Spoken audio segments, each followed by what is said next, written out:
नमस्कार, मैं कुमार प्रमोद और बहुत स्वागत है आपका हमारे खास कार्यक्रम आमने सामने में। हमारे सामने आज मौजूद हैं सांसद राजेश रंजन उर्फ पप्पू यादव। ज़्यादा परिचय बताने की ज़रूरत नहीं है, बहुचर्चित तो हैं ही, बाहुबली कह देंगे इनको गुस्सा आ जाएगा। फिर भी लोगों के बीच जो छवि है वो पप्पू यादव की बाहुबली के तौर पर है। पप्पू जी, सबसे पहले स्वागत है आपका हमारे कार्यक्रम में। बहुत बहुत धन्यवाद। मैं सबसे पहले आपको बताऊं कि प्रतिक्रिया और गुस्सा मेरे जीवन का कहीं से दूर दूर तक हिस्सा नहीं। बाहुबली क्यों कहते हैं आपको लोग नहीं कहते हैं। कौन कहता है? फिर तो बराबर छपता है बात। जो लूटते हैं,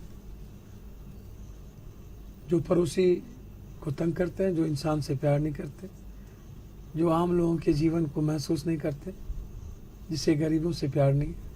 अब्राहम लिंकन ने 3 शब्द कहा था, I love the people, by the people, for the people. मैंने उसमें जोड़ दिया with the people, have the people. इसीलिए बाहुबली शब्द कभी रॉबिन हुड, कभी कुछ भी, तरह तरीके के नाम। ये आप पर कितने केसेस रहे उसको आपने देखा है क्या? अभी तो आपने नॉमिनेशन किया होगा तो एफिडेविट भी साथ में फाइल किया होगा। अपने केसेस के संज्ञान धारा को देखा है। कॉलेज लाइफ से आज तक आंदोलन के केसेस को आप, और कितने केसेस आम लोगों पर है। नरेंद्र मोदी जी पर आरोपें लगी, देश के प्रधानमंत्री हैं। नरेंद्र मोदी पर कभी हत्या का आरोप नहीं लगा। नरेंद्र मोदी जी पर तो नरसंहार तक का आरोप लगा है। ये नरसंहार, नरेंद्र मोदी जी पर तो कोई केस मुकदमा दर्ज नहीं हुआ। नहीं, सुप्रीम कोर्ट तक गए हैं, सीबीआई में लॉज है, फर्जी इनकाउंटर कराने में इनकी सब चीजें हैं। नहीं, ये आपकी परिभाषा तो कानून ने कभी उनको सजा कोई नहीं तो कानून हमको कहाँ कुछ नहीं किया। और 302 में आपको मैं बता दूं, मैं 302 में कंप्लीट हुआ हूँ। कॉन्स्पिरेसी के तहत मुझे फंसाया गया था, एक राजनीतिक शिकार थी। आज तक उसके अलावा दूसरा 302 पप्पू यादव पर नहीं लगा। रंगदारी मांगने का आरोप। जी नहीं, रंगदारी ये गवर्नमेंट की चीजें थी, पुलिस की चीजें थी, कोई पब्लिक एफआईआर नहीं है आज तक। गवर्नमेंट के खिलाफ जब भी आप कभी व्यवस्था सिस्टम के खिलाफ आप लड़िएगा, कबीर सिस्टम के खिलाफ लड़े तो किसने मान लिया? मोहम्मद साहब सिस्टम के खिलाफ गए तो किसने मोहम्मद साहब को मान लिया? लोग कहते हैं कि जेल में आपने इतना लंबा समय व्यतीत किया तो वहाँ पर खूब सारी किताबें पढ़ी। अब जेल से जब बाहर आए तो उन किताबों का ज्ञान जो है पब्लिक के बीच बांट। मैं आपको बता दूं कि मैं एक ऐसे परिवार से हूं जो कंप्लीट स्पिरिचुअल है, आध्यात्मिक परिवार है। आप तो आनंद मार्गी हैं। हाँ बिल्कुल। ये आनंद के मार्ग से आतंक के मार्ग पर कैसे आप पहुंच गए? ये समझेंगे तब नहीं। आप ये कैसे कह सकते हैं किसी व्यक्ति के बारे में? इस सिस्टम के खिलाफ सिस्टम को चुनौती देना और आम लोगों के लिए उद्योगपति, पूंजीपति और ऐसे शोषक वर्गों के खिलाफ यदि कोई व्यक्ति उठ खड़ा होता है और अपनी वैचारिक चीजों से यदि विरोध करने की ताकत रखता है, इसलिए तो रॉबिन हुड वाली बात आती है ना। यहाँ उसके लिए अगर कोई आदमी गलत करता है उसके लिए कानून है। आप एमपी हैं, आप तो कानून बनाते हैं। आप संविधान की शपथ लेते हैं भैया। क्या संघर्ष करना, किसी के बारे में बोलना अपराध है क्या? और आप किसी वैचारिक बातों के बारे में बोलना अपराध नहीं, लेकिन जन अदालत लगाना, खुद छापेमारी करना, ये किसने आपको अधिकार दे दिया? ये मेरे सिस्टम ने, सदन के द्वारा, लोकसभा के द्वारा मुझे मनोनीत किया गया है। मैं कमेटी का चेयरमैन हूँ, मॉनिटरिंग कमेटी का चेयरमैन हूँ। मुझे तो हर सांसद होता कि कोई, लेकिन 543 सांसदों में किसी में हमने नहीं देखा कि उसे लूटने से फुर्सत नहीं है, उसे जात पात करने से फुर्सत नहीं, उसे गठबंधन की राजनीति करने से फुर्सत नहीं, उसे जात और धर्म और मजहब पर आने से फुर्सत नहीं है। इस देश के 542 सांसद जात की राजनीति लूटने से फुर्सत नहीं है। एकमात्र ईमानदार पप्पू जी, पप्पू यादव और उनकी मिसेज रंजीत रंजन जी, अलग अलग पार्टी से, कांग्रेस से, एक बार एलजेपी से, मैं राजद से। क्या ये विश्व के इतिहास में पति पत्नी दोबारा लोकसभा के सदस्य के रूप में हम हैं? ये अनसांसद नहीं है। नहीं, यही तो लोग कहते हैं कि आतंक आपका इतना ज्यादा कि कोई वोट डालने की, आपके खिलाफ वोट डालने की हिम्मत जुटा पाना लोगों के लिए बेहद मुश्किल का काम होता है। प्रबोध जी, हिंदुस्तान के इतिहास में मुखिया वोट कब्जा करके नहीं कर सकता। आप कानून बनाते हैं, हम तो यही चाहते हैं कि आप कानूनी राह पर चले ना। आप कानून बनाते हैं, आप तो लॉ मेकर हैं, आप ही के हाथ में देश है, आप एमपी हैं, आपकी पत्नी एमपी है, भैया तो आप बदलिए उन लोगों तो को। आपको किसने कहा? मैं जो कानून है, जो सुप्रीम कोर्ट ने स्पष्ट रूप से कहा है कि 25% स्कूल में तुम्हें नामांकन लेना है, तो अब सरकार सुप्रीम कोर्ट में सरकार यदि नहीं सुनती है तो लोकतंत्र में आजादी से लेके पहले से लेकर के आज तक यह व्यवस्था है कि वो धरना प्रदर्शन, वो क्या कहते हैं, जनता के बीच अदालत, जनता क्या कहते हैं, जनता का मत लेकर के दुनिया को बताए कि जनता चाहती क्या है। आज हम उसको कर रहे हैं। 12 साल 3 महीने के राजनीतिक शिकार के बाद मुझे उस व्यक्ति ने रिहा किया जो इस हिंदुस्तान का सबसे ईमानदार न्यायिक प्रक्रिया के जज के रूप में कहा जाता है। और इतना ही नहीं, आप फिर बात से और सुनिए ना, मैं उसी बात पर आ रहा हूं। मैंने कहा कि प्रबोध जी, कानून हम बनाते हैं और कानून को इम्प्लीमेंट करवाते हैं। कानून बनाने में हमारा शेयर होता है। हम सदन में इम्प्लीमेंट कराना आपको डायरेक्टली जी बिल्कुल आपका काम नहीं है, बिल्कुल मेरा काम है। उसके लिए ब्यूरोक्रेसी जी नहीं, मेरा काम है ब्यूरोक्रेसी के द्वारा इम्प्लीमेंट करवाना। मेरा काम है उसको लिखना। हाँ, आपका काम है नहीं, ब्यूरोक्रेसी के द्वारा इम्प्लीमेंट कराना आपका काम है। तो मैं सिविल सर्जन को लेकर के जाता हूँ, मैं कलेक्टर को लेके जाता हूँ, ये मेरे मॉनिटरिंग कमेटी का चेयरमैन, वो सेक्रेटरी है। आप रेड कर रहे हैं, आप लाल बत्ती लगी गाड़ी से चल रहे हैं। किसने कहा? आज तक आजादी के बाद कभी लाल बत्ती लगाया नहीं मैंने। यदि मेरे गाड़ी में कोई कह दे लाल बत्ती, तब सायरन बजवा रहे हैं, ये बात भैया। आजादी के बाद मैंने कभी आज तक लाल बत्ती लगा, शौक भी नहीं है। पप्पू यादव को लाल बत्ती का शौक किस बात का? आपके खिलाफ सहरसा डीएम को जो ज्ञापन दिया गया, और उस ज्ञापन में याद करने में आपको बताता हूँ, वो पार्टियां हैं जो जिन पार्टी के साथ आपका महागठबंधन है, आपकी पार्टी का जेडीयू उसमें शामिल है, बीजेपी ही नहीं है, जेडीयू शामिल है, उसमें वाम दल शामिल है। तमाम दलों ने एक्सेप्ट राजद, सभी दलों ने आपके खिलाफ कंप्लेन किया। नीतीश कुमार जदयू है ना, नीतीश कुमार जी की विचारधारा जदयू है। नीतीश कुमार जी को समाप्त करने वाले ऐसे ही जदयू के लोग हैं, पीठ में छुरा भोंके हैं, ऐसे ही मंत्री विधायक एमपी। आपके खिलाफ जो बोल दे वो जेडीयू के पीछे छुरा भोंक रहा है। भैया एक बात याद रखिएगा, मेरे खिलाफ मैं स्वागत करता हूं। गाली देने से अच्छा है उनको एक लंबी लकीर खींचना। मैंने स्वागत किया उनका। मैंने कहा कि आप जनता के हित में आगे आ जाओ ना, आप आगे बढ़ो, पप्पू यादव पीछे से साथ खड़ा है। आप बातें हैं, जनता की बात बीच में ऐसी ना लाओ। पप्पू यादव क्या करता है, व्यक्तिगत आलोचना या नहीं करता है। पप्पू यादव से और बात करेंगे, लेकिन फिलहाल ब्रेक का समय हो चला है। छोटे से ब्रेक के बाद हम तुरंत हाजिर होते हैं, कहीं जाइएगा मत।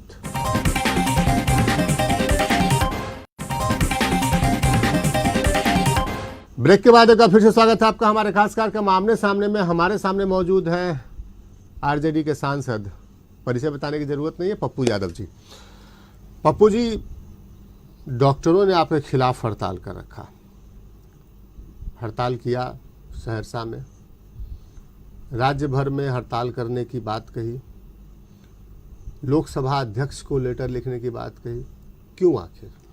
सब लोगों को स्वतंत्रता है इस लोकतंत्र में अपनी अपनी बात रखने की, और मुझे मेरे दायित्व का मुझे बोध है। 16 लाख लोगों ने मुझे जनप्रतिनिधि के रूप में दिया। हिंदुस्तान में इस सबसे सर्वोच्च सदन में हम बैठते हैं, और हमारी क्या जिम्मेदारी है आम लोगों के हित में, हमें क्या करना चाहिए। आम व्यक्ति को जो बुराई, जो चीज़ें उनकी खुशी को, उनकी मुस्कुराहट को छीनता हो, और जो सिस्टम आम आदमी के रेस्पेक्ट को छीनता हो, जो सिस्टम सरकार के द्वारा बनाए हुए गाइडलाइन पर काम नहीं करता हो। सरकार चाहती है कि सीओ, बीडीओ, कलेक्टर, ग्राम सेवक, पंचायत सेवक, जनप्रतिनिधि आम आदमी को मालिक समझे, राजा समझे, और रेस्पेक्ट दे सामने वाले आम आदमी। आप लाठी के बल पर बदलेंगे उसको। मैं स्पष्ट रूप से जान लीजिए, हर परिस्थिति में मेरी ये लड़ाई है। जब तक आम आदमी को राजा और मालिक के रेस्पेक्ट के साथ, सरल और सुलभ न्याय के साथ, जब तक हम सरकार की भावनाओं के अनुकूल, संविधान के भावनाओं, संविधान स्पष्ट कहता है कि आपको डॉक्टर के मूल चीजों में लिखा हुआ है कि आपके लिए सर्वोपरि है मरीज। आपके उस मरीज और आपके बीच में किसी भी तरह के आपके अहंकार, आपका व्यक्तिगत महत्वाकांक्षा, आपकी भौतिक सुख, आपका व्यक्तिगत सुख नहीं आ सकता है जब वो ओथ लेते हैं। तो स्पष्ट रूप से आप जान लीजिए, यदि कोई सिस्टम को चैलेंज करता है और सिस्टम के लोग सही ढंग से काम नहीं कर पाते हैं, तो इस देश में कभी सुभाष चंद्र बोस, कभी भगत सिंह, ऐसे लोग, कभी जेपी, कभी लोहिया, कभी पटेल, सरदार पटेल जैसे लोग इस देश में आते रहे हैं और अपनी बात अपने तरीके से, लिखे लिख सब चले, बेलीक चले सपूत। मैं स्पष्ट रूप से कहना चाहता हूं कि मैं किसी राजनीतिक पार्टी को गाली देने यहां नहीं बैठा हूं। सबके अपने एजेंडे हैं, अब सबके अपने तरीके हैं। एजेंडे किसी के खराब नहीं होते, अपने तरीके से पार्टी को सर्वाइवल करता है और वो अपने को अच्छा समझता है, लेकिन उसको संचालित करने वाले लोग गलत और अच्छा होते हैं। सांसद और एमएलए की क्या स्थिति है इस देश में, कुछ लोगों को यदि मैं छोड़ दूं तो मैं इतना ही जानता हूं, जात, धर्म, मजहब और दौलत, गठबंधन हो जाओ, हो गया, जग गई खुश लोगों की तकदीर, जात जहां है जग गई लोगों की तकदीर। जब व्यक्तिगत तौर पर चुनाव जीतने की प्रयास करेंगे और ईमानदार प्रयास करेंगे और जब किसी विकास और किसी जन के भावनाओं के अनुकूल खरे उतर करके चुनाव जीतेंगे, तब ना किसी सांसद एमएलए को दूसरों के कष्ट और उसके दुख को वो महसूस कर पाएंगे। पप्पू जी, बार बार हमारे मन में ये सवाल आता है कि आप जितनी बातें करते हैं और जो चर्चाएं आपके बारे में हो रही, जो खबरें आपके बारे में आ रही हैं, वो तो इस तरह की नहीं है जिस तरीके की आप चर्चा कर रहे हैं। आप तो सैद्धांतिक बात करते हैं और वस्तुस्थिति क्या है नहीं, आप सुन ले जरा सा, आपको साहस होना चाहिए, चूंकि आप पॉलिटिशियन हैं। पूरी हमसे ज्यादा साहस इस देश में किसी को नहीं हो, सब्र भी होना चाहिए, बहुत सब्र। और 12 साल पूंजीपतियों ने कैद करके रखा, इससे ज्यादा भी सब्र की जरूरत। अजीत सरकार पूंजीपति नहीं थी, नहीं, जिसने कैद करके रखा अजीत सरकार की पत्नी माधवी सरकार कहती है कि उन्होंने बेचारी, मैं उन पर नहीं टिप्पणी करूं। नेताओं का बयान क्या आता है, हमने फेसबुक पर अभी कुछ पढ़ा, किसी ने लिखा फेसबुक पर कि अब तो वहां पर महिलाएं करें अपने बच्चों को, बेटा सो जा नहीं तो पप्पू आ जाएगा। ये आतंक का हालत है भैया मेरे। ये कौन कह रहा है? इस बिहार के सर्वे में, आप सर्वे करा लो, दिल्ली में 20 दिन 21 दिन में 19 दिन रंजीत रंजन पप्पू यादव बिहार और देश के मुद्दों पर सदन में खड़ा रहा। यूपीएससी के मामले पर 19 दिन सड़कों की गलियों पर खड़ा रहा। बिहार के किसी मुद्दों पर, असम में मरे तब मैं वहां गया, महाराष्ट्र में घटना घटी तब मैं वहां पहुंचा। इसी मुद्दे पर हम आ रहे हैं, जब भी अब इसी मुद्दे पर आ रहे हैं। लोग ये कहते हैं, सियासी गलियारे में ये चर्चा है कि अब आप मधेपुरा और सहरसा से ऊपर उठकर बिहार का जो लीडरशिप का जो मामला है वहां तक आप पहुंचना चाहते हैं। देखिए प्रबोध बाबू, एक बात मैं आपको बता देना चाहता हूं, इसलिए मेरे बड़े भाई, आपके दौरे हो रहे हैं ताबड़तोड़। देखिए मैं पहले भी कभी सीतामढ़ी, कभी दरभंगा। मैं एक बात बता दूं, मैं समाजवादी पार्टी का प्रदेश अध्यक्ष रहा, लोक जनशक्ति पार्टी का chief secretary general all India रहा, इंडियन फेडरल डेमोक्रेटिक पार्टी हम बनाए थे, उसके मंत्री थे, हमने एनडीए को सपोर्ट किया था, अटल जी को सपोर्ट किया था। मैं स्पष्ट रूप से भाई मेरे आपको कहना चाहता हूं कि बिहार के हर कॉर्नर को और बिहार से बाहर भी जब भी कोई मुद्दे बिहार के आम नौजवान और छात्रों के सवाल रहे हैं, कॉलेजेस में बचपन से जाता रहा, सियासी मुद्दों, कॉलेज के आंदोलन, सियासी मुद्दों पर हम बात करेंगे, लेकिन फिलहाल मजबूरी है, थोड़ा एक ब्रेक लेना, छोटा सा ब्रेक लेते हैं, फिर हाजिर होते हैं, कहीं जाइएगा मत।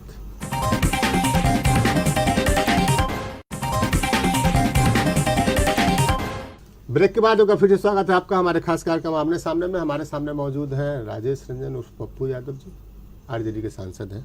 पप्पू जी, बिहार में महागठबंधन को लेकर आपके नेक ख्यालात क्या हैं? देखिए, समय और समाज की पुकार थी, गरीबों के आंदोलन को समाप्त करने की बड़ी साजिश सदियों से चली आ रही है। बुद्ध, महावीर, कबीर के काल से पहले महात्मा फूले, तो पेरियार मौजूदा काल की बात और कर्पूरी ठाकुर जी, स्वर्गीय जगदेव बाबू, लाठी से समाप्त कर देना। ये आरक्षण कहाँ से आई? कर्पूरी की माँ भी आई, कर्पूरी को वो गाली। नहीं ये फिर जातीय विद्वेष की बात ना करें। मैं बता रहा हूँ, वो मैं बता रहा हूँ। किसी को लग रहा था मेरे अधिकार छीने जा रहे हैं, किसी को लग रहा था कि मेरा अधिकार है। सब अपने तरीके से वैचारिक चीजें तो लंबे समय से चली आ रही है और चलेगा। विचारों के बीच में उथल पुथल तो रहता है। ये अचानक जो विचारों का परिवर्तन, हृदय परिवर्तन हुआ, ये जो आपने कोई हृदय परिवर्तन नहीं। अभी आपको याद है कि आप इस लोकसभा चुनाव में शरद जी के बारे में क्या बोल रहे थे? मैंने कुछ नहीं कहा शरद जी के बारे में, यदि हो तो निकाल दीजिए। शरद जी के बारे में अनरेस्पेक्ट कुछ नहीं बोला। अनरेस्पेक्ट बोलने की बात मैं कर नहीं रहा हूँ। मैं कभी किसी व्यक्ति के बारे में अनरेस्पेक्ट नहीं बोलता। आप सरकार के, नीतीश सरकार के बारे में क्या बोल रहे थे वो भी मैं सुनाऊंगा। Nitish Kumar ji as a personal निश्चित रूप से उनकी चिंता इस बिहार के 9 करोड़ लोगों की थी। पप्पू जी एक सामान्य बात हम लेकिन यदि सिस्टम नीतीश कुमार जी को न चलने दें, ये ब्यूरोक्रेट नीतीश कुमार जी ने तो पूरी प्रयास किया इस बिहार को इस देश में चेहरा बदलने के लिए, विकास प्रयास करने के लिए। यही तो हम हैरानी में है कि अगर हमने खुद कई सभाएं आपकी कवर की थी, ये भी इसी इलेक्शन में, जो इसी साल इलेक्शन हुआ है कुछ महीने पहले जी, और वहां हम आपका भाषण सुन रहे थे। आप नीतीश कुमार जी के बारे में आपके सदविचार क्या थे? नीतीश कुमार जी के व्यक्तिगत बारे में मेरा कोई विचार नहीं बदला। उनके व्यक्तिगत नीतीश कुमार जी, व्यक्तिगत तौर पर नीतीश कुमार जी के बारे में मैं स्पष्ट कह देना चाहता हूं। पहले मैं देखिए ना, नीतीश कुमार जी के बारे में मेरी आज भी वही अवधारणा जो कल थी। लोकतांत्रिक व्यवस्था में जननेता और राजनीति करने वाले जब भरोसे करने लगे ब्यूरोक्रेट पर, और ऐसे ब्यूरोक्रेट पर जो जात के भंवर जाल में और दलालों के भंवर जाल में जकड़ा हुआ हो। 2-4 का नाम बता दीजिए। बाप रे, मत पूछिए, 2-4 नहीं, गिनती। दलाल और जात के जंजाल में फंसे कुछ ही ब्यूरोक्रेट होंगे जिन्हें थोड़ी बोरी वैचारिक चीजें। तो क्या कीजिएगा? पूरे ब्यूरोक्रेट्स को उठा कर हिंद महासागर में डुबा देना?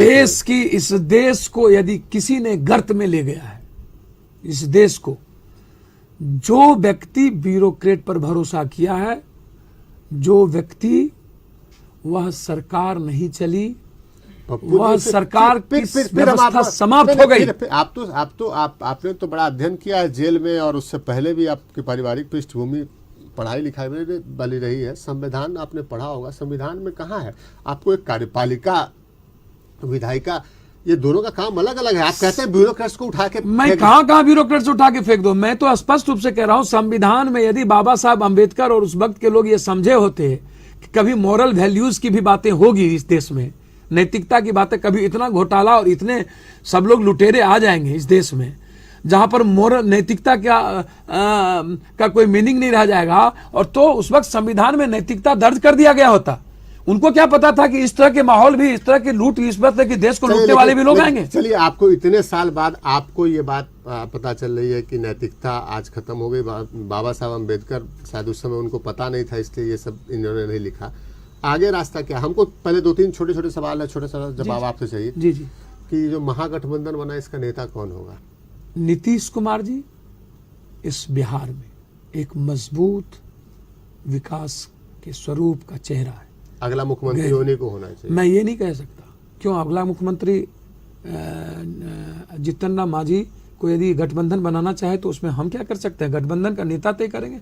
लालू यादव जी देश के लीडर हैं और लालू यादव देश के महानायक हैं, इसको आप झुठला नहीं सकते। लालू यादव जी की अपने तरीके हैं, जो इस देश में लालू यादव जी के तरीका नहीं हो सकता। लालू यादव जी जो है, वो चर्चा ये है कि लालू यादव जी अपना जो राजनीतिक उत्तराधिकार जो है, विरासत जो है, वो अपने अब परिवार के सदस्यों मीसा भारती और तेजस्वी यादव के हाथों सौंपना चाहते हैं। देखिए, यदि अखिलेश जी ने अपनी कैपेबिलिटी दिखाई तो मुलायम सिंह चाह के भी नहीं रोक सके। आप मुलायम सिंह जी चाह के भी नहीं रोक सके। यदि तेजस्वी जी या मीसा जी या कोई जी जनता को अपनी ओर अपने संघर्ष से, अपने व्यक्तित्व से अपनी ओर करते हैं, तो लालू यादव ना चाहे तब भी, कोई ना चाहे तब भी, और यदि वो अपनी ओर नहीं कर सकेंगे तो लालू यादव जी थोपते नहीं हैं। लालू यादव जी थोप करके किसी को लीडरशिप नहीं देंगे, ना दल थोपेगा। भविष्य वहां पर एक विकल्प पप्पू यादव का भी हो। देखिए, पप्पू यादव या विकल्प की बात कभी नहीं करता है। पप्पू यादव जी का बात स्पष्ट है, मेरे लिए कॉमन आदमी, मेरे लिए गरीब सर्वोच्च है, मैं उसकी आवाज बन करके जीना चाहता हूं। गरीब की आवाज तो आप तब बनेंगे जब आप लीडर होंगे ना भैया। लीडर नहीं होना, मदर टेरेसा लीडर थी क्या? तो नेल्सन अब्राहम लिंकन पहले लीडर थे क्या? नेल्सन मंडेला पहले लीडर थे क्या? मदर टेरेसा क्या मदर टेरेसा बन करके आप एक बात बताइए, जितना नेताओं ने लूटा होगा उतना मैं डेली बांटता हूं प्रबोध भाई।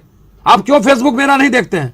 नहीं, फेसबुक आपका हम देखें, आपके बारे में चर्चाएं इतनी न होती है, फेसबुक पर हम देखते हैं। मैं आपसे आग्रह करना चाहूंगा कि यदि पप्पू यादव को एक लेने की, मैंने तो कहा यदि हिंदुस्तान में देने की प्रवृत्ति ना हो कोई दिक्कत नहीं है, लेकिन लेने की प्रवृत्ति जिस दिन हिंदुस्तान के नेता और हिंदुस्तान के ब्यूरोक्रेट छोड़ दे, डेमोक्रेसी मजबूत हो जाएगी। फिर हमारे सवाल से आप भाग रहे हैं। हम तो आखिर में एक सवाल का जवाब चाहते हैं कि अगर जो राजनीतिक उत्तराधिकार की बात आएगी लालू प्रसाद यादव जी की, आपने कहा कि मीसा भारती या तेजस्वी यादव में अगर क्षमता होगी तो अपने आप नेता बन जाएंगे। हाँ?